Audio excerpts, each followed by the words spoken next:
Friends, today we'll be discussing the basics of risk management.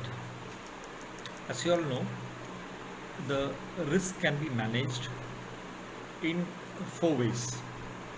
First is that a risk can be avoided.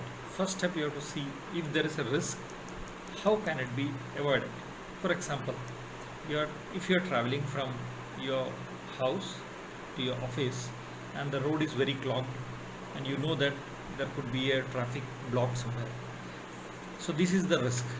Now if you have an alternate way to reach your office which is not cloggy, this is what is called avoidance of risk.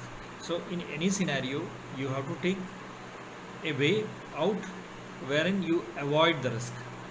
Second option is to mitigate the risk. What is mitigation of risk? Is to remove the risk. An example of this I would like to say that we all live in a world of internet. There are a lot of viruses, a lot of malware, a lot of ransomware, everything exists. How do we coexist with this? For this, what we have to do is you have to install a antivirus software on your computer which will take care of the virus.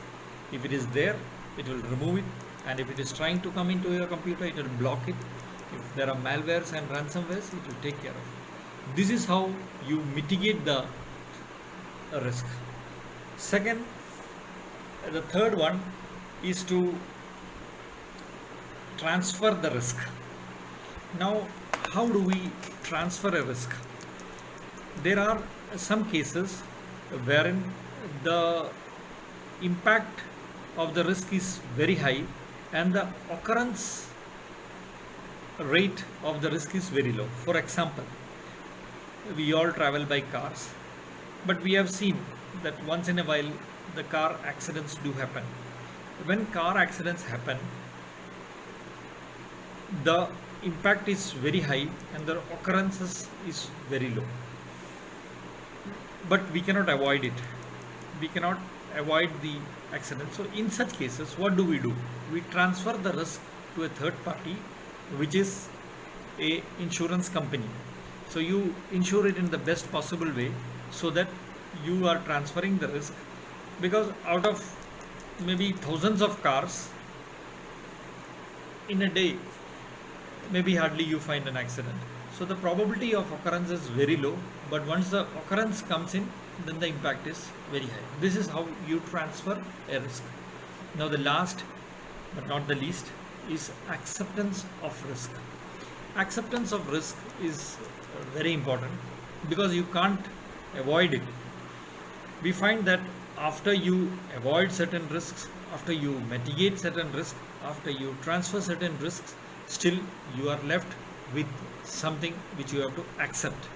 Now, before accepting the risk, you will have to find out what is the cost of accepting this risk. Now, before accepting the risk, once you get the enormity of it, we have to try to build up certain compensatory controls in which we can avoid the impact or reduce the impact of the risk. And also you have to think of workarounds. How can we reduce the impact of such acceptable risk? So these are the four things. One is the first one is avoid, second one is mitigate, third one is transfer, fourth one is accept. Thank you.